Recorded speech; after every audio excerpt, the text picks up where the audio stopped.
Hello and welcome to the second video of this YouTube channel. Today we are gonna be discussing a bit more political topic, which is the U.S.-Iran war, the one that's currently happening in 2026 right now. Uh, but before this, we will develop a bit of the context behind why it's happening right now. But also we're gonna focus much more on what's the future gonna be like, and what are the possible scenarios that could play out in the future, and the probabilities of that happening, and also who's gonna benefit the most out of each scenarios. Uh, so of course we're gonna first be doing a geopolitical analysis, a bit of a history behind like what's the stuff that's happening, doing a bit of scenario analysis, and then also the strategic outcomes that might play out in the future.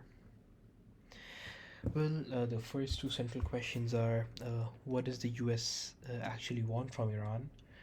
But then also a question which I believe is much more important, which is does anyone have a plan for what comes afterwards? Because that's much more important in terms of course, the what kind of regime we're gonna have, but also for the people of Iran and for the people of the Middle East in general. Let's first develop a bit of context behind what's happening right now and how we got here. So, a good place to start would be 1953, when uh, there was, believe it or not, a democratically elected government in Iran, and the prime minister was Mossadegh, who wanted to nationalize the oil they had in Iran, which was at that point of time controlled by BP, by the UK basically, and because he wanted to nationalize it, the UK was against it, and they managed to convince the US to follow them into overthrowing Mossadegh. And then what the CIA and MI6, which is the spy agency of the UK, did was that they um, basically ran a smear campaign against Mossadegh and toppled him, and in the process uh, transforming Iran from a democracy uh, to, well, a monarchy, where the Shah came back in, Reza Shah, and then he governed Iran from 1953 up until 1979, when the revolution happened, the Islamic Revolution, in conjunction with the Marxist and communist parts of Iran.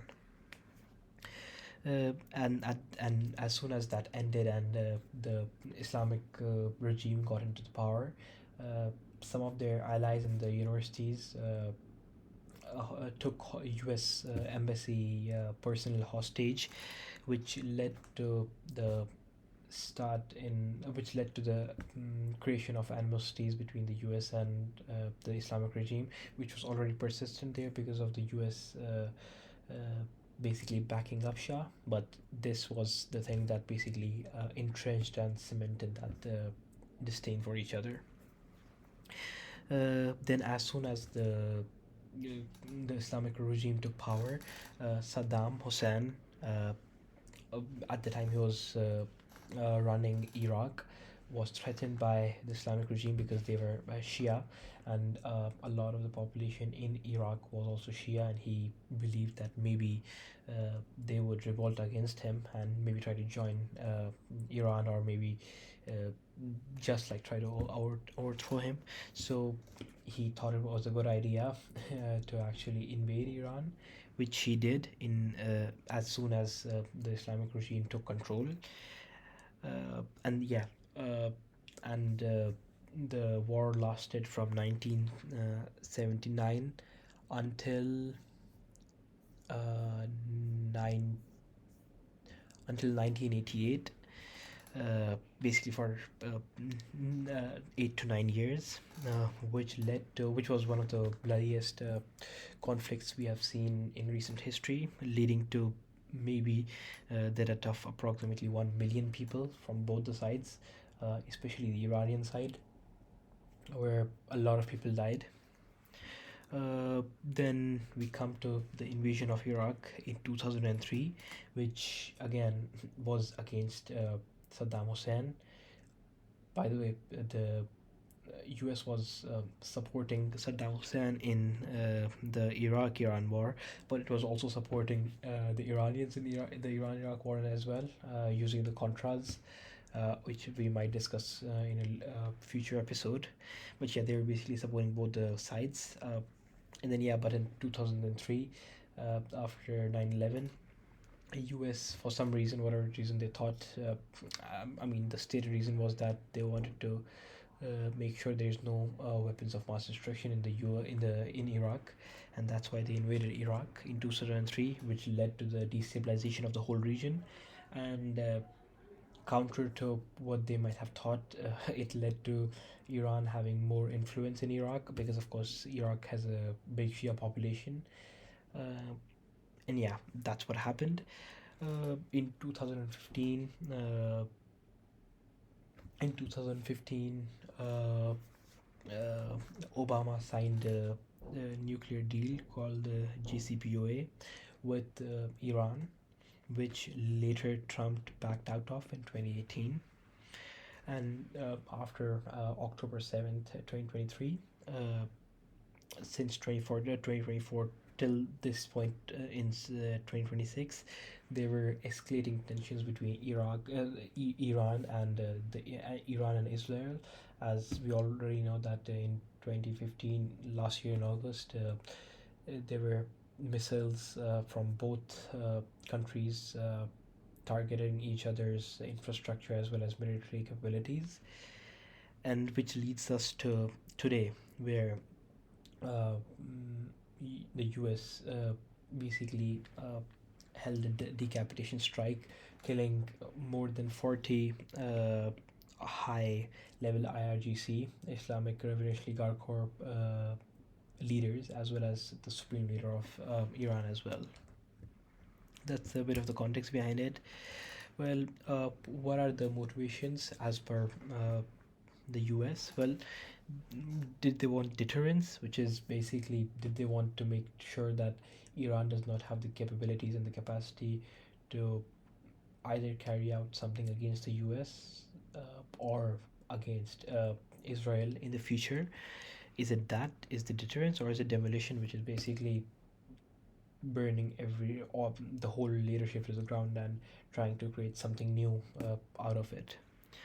Well, till now, of course, it's going to be updating much more and very quickly in the future as well.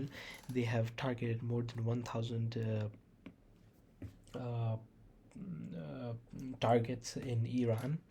By the way, some of them have led to the murder of a lot of civilians, including around 170 schoolgirl children, and also, of course, maybe hundreds, if not thousands, of ordinary Iranians as well. Uh, and it's funny because, I mean, it's not funny, but in some sense it is that even though they are at war, the US is at war with Iran, there hasn't been a declaration of war, because the only the US Congress can declare a war in case of the US, which they haven't done. So the administration has tried to say that it's not a war, even though at every point when they have discussed about this conflict, they have used the term war. But yeah, that's here or neither here or there. Anyways, so what's the framing for Iran in this case? Well, for them, it isn't a negotiation. To them it's a attempt at regime elimination, and Iran has acted accordingly. What does that mean? Well, before this, as we know, in 2025 of August, there were strikes carried out by Israel and the US on Iran, but they weren't on senior, at least most of them weren't on serious senior military targets. They were mostly on the nuclear sites and also on the nuclear scientists. But this time, at the start, straight from the start, the Israeli and the U.S. targets have been the top leadership, but also most importantly, the supreme leader himself, which they killed in the first day of the escalation or the war, and they have targeted basically anything which is in any way or shape or form related to the IRGC, and also by the way the police as well, which does not have necessarily to anything directly to do with the IRGC as well, uh, which seems to suggest that the US and Israel is not only trying to target the political leadership but also the civilian security personnel as well. Uh, for the US, it's well, we can discuss this a bit. Yeah. So, well, what does each side actually want? Let's because in this case we have three main players. That's the U.S., Israel, and Iran. So we're gonna discuss them separately. First of all, the stated goal of the U.S. is denuclearization and regional stability. Uh, of course, that's only the stated goal. I mean, the denuclearization is regional stability. They do want it, of course, because they have a lot of allies in the Gulf, including most of the GCC members, which include Saudi Arabia, UAE, Qatar, and all the other countries in GCC, as well as Israel as well. So they do want regional stability, also because a lot of oil and trade goes through that region, especially the Strait of Hormuz, which is really important for the US. Uh, that's the stated goal. What could be potentially the real goal? Well, as we know, Trump is in power, and he really likes the much more, maybe much more than the outcome. He really likes the optics of any kind of scenario that he's involved in. So for him, I think it's much more of an optics thing where he wants to be seen as the peacemaker and the one who made a deal and the one who uh, was willing to take steps that the other presidents weren't willing to take. Also, there's a lot of pressure from Israel as well, which could potentially explain why. Oh, could potentially explain the timing of the start of the war, as well as why certain targets were hit. For example, the supreme leader and other military targets, instead of just, uh, for example, nuclear or other ballistic sites. Uh, For Israel, the stated goal is also the nuclear sites, but in reality, the way they are carrying out the war, it seems much more different, and it seems like what their real goal is to weaken Iran at any cost. And to them, it doesn't really matter what happens, or at least it seems like it doesn't really matter what happens at the end, and it it might just turn into Syria. What does that mean? Well, to them.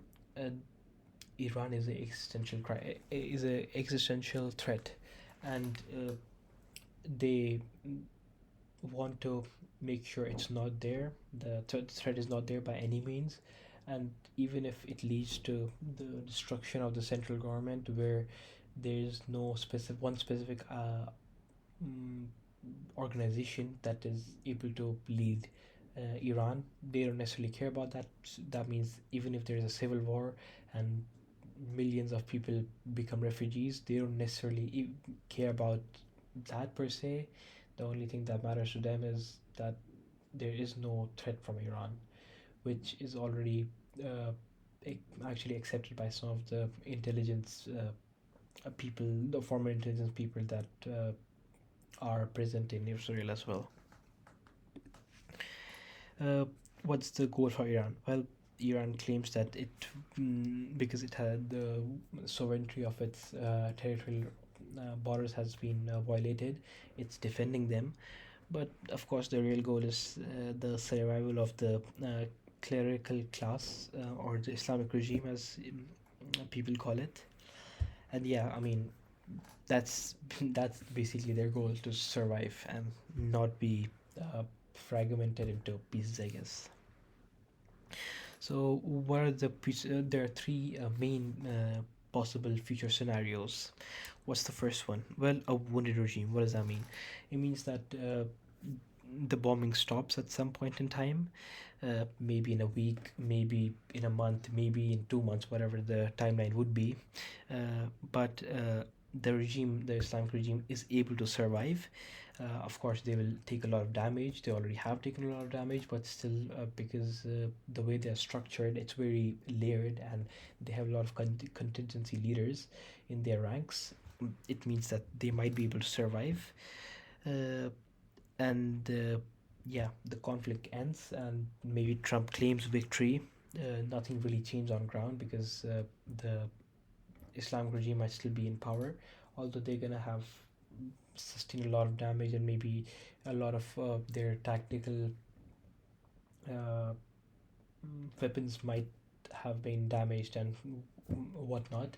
They're still gonna be existing in some form of, in one form or another, which again, it's not necessarily the best for the US, because, well, now it would show that, okay, that even though the US and Israel tried their best and they bombed the hell out of Iran, they were still able to exist and survive uh, by using tactics like blocking the Strait of Hormuz and by attacking other GCC countries. And in the future, that means they might still be able to get away with surviving by doing these kind of tactics, which emboldens them to maybe take these steps in the future as well if any kind of conflicts comes to their doorstep, which is not a good precedence that Israel and the US wants to have, especially in the Middle East.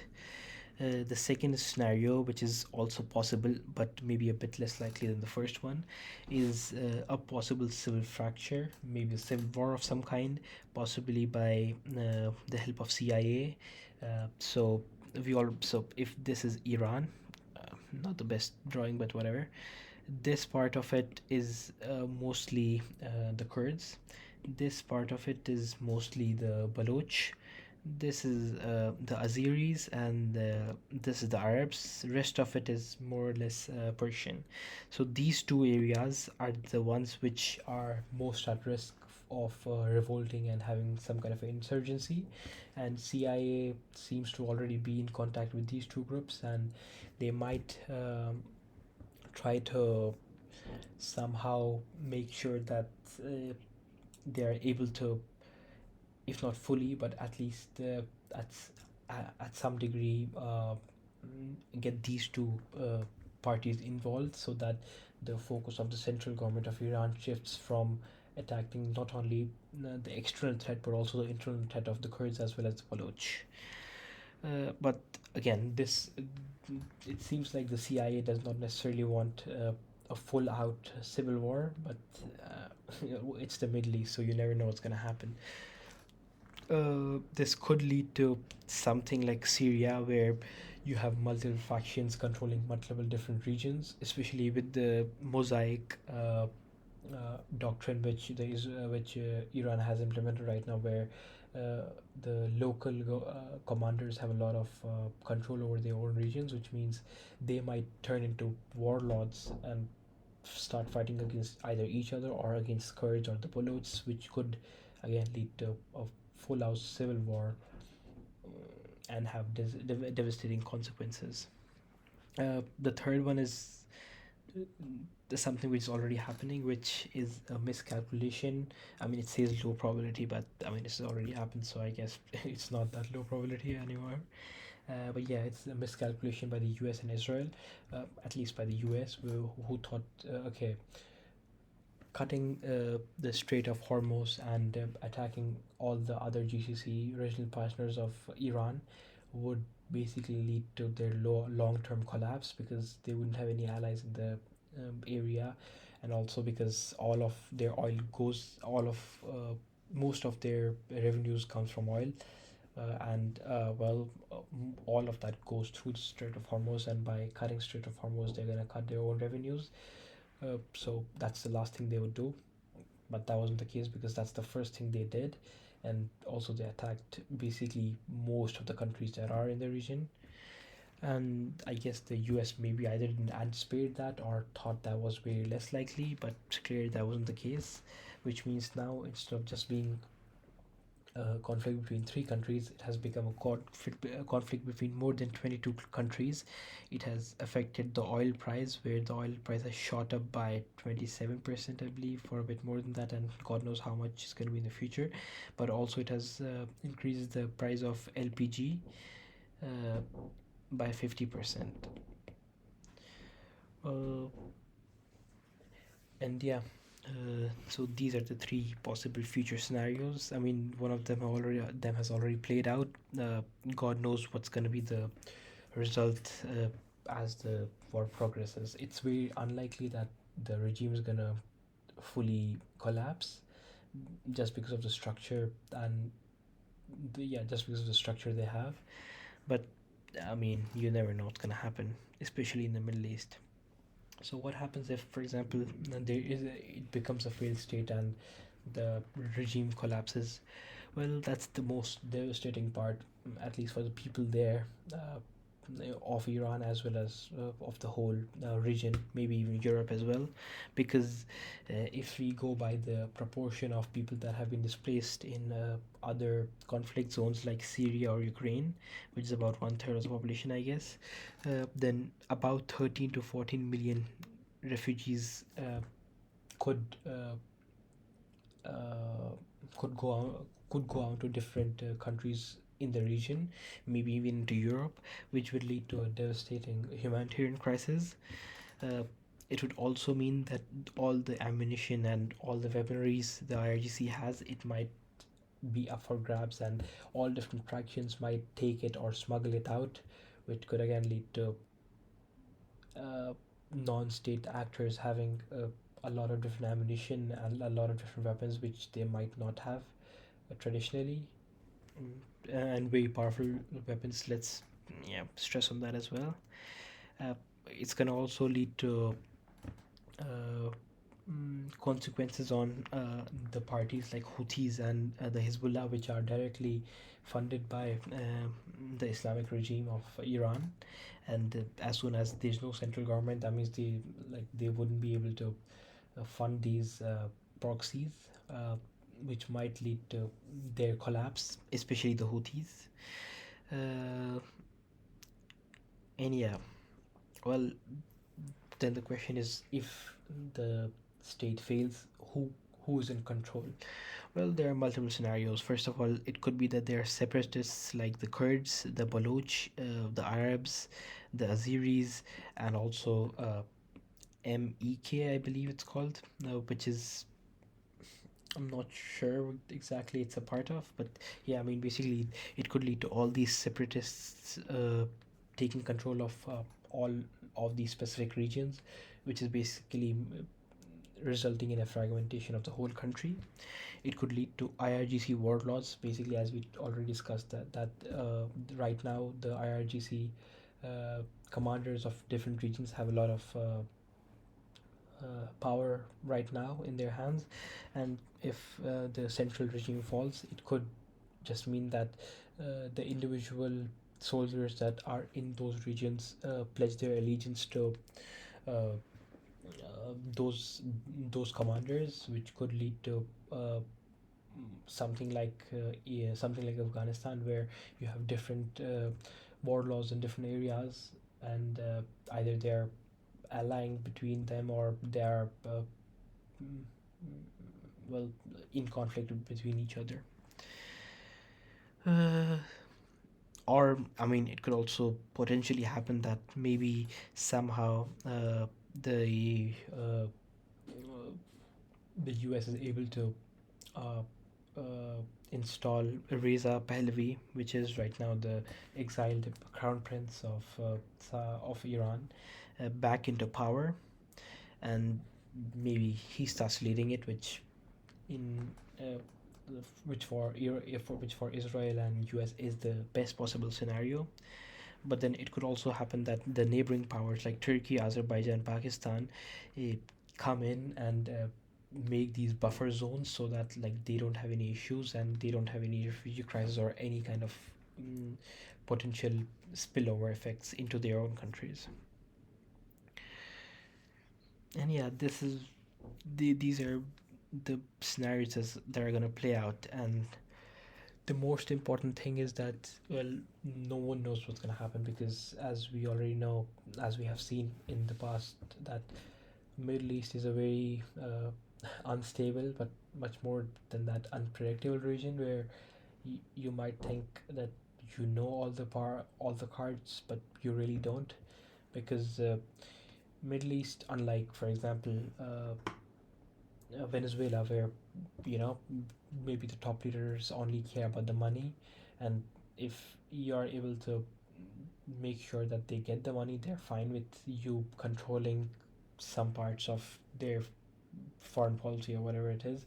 In Middle East, that's not the case, because Middle East politics is very entrenched in their ideology as well, which means that any kind of negotiations is gonna involve some kind of uh, compromise on those ideological lines as well, which is very difficult to uh, uh, take place, especially with Israel, who is also very ideologically uh, looking at these countries as well. So yeah, you never know what's gonna happen. The best case scenario for Iran is that, well, they sustain a bit more damage, but nothing changes. The best case scenario for Israel and the U.S. is that somehow they're able to uh, implement a puppet regime, maybe Reza Pahlavi, or maybe some kind of a democratic leadership where the people maybe are in favor of the U.S. and Israel. Uh, the worst case scenario, at least for the Iranian people, is that the whole country gets into a civil war where the people are uh, thrown into other countries because they become refugees, or well, the whole cities are destroyed and there's a lot of urban warfare and whatnot. So you never know what's gonna happen, and we can just hope for the best. And yeah, let's see what happens. Um, Hopefully, whatever happens for the best. And yeah, thanks for watching, and I'll see you next time. Bye bye.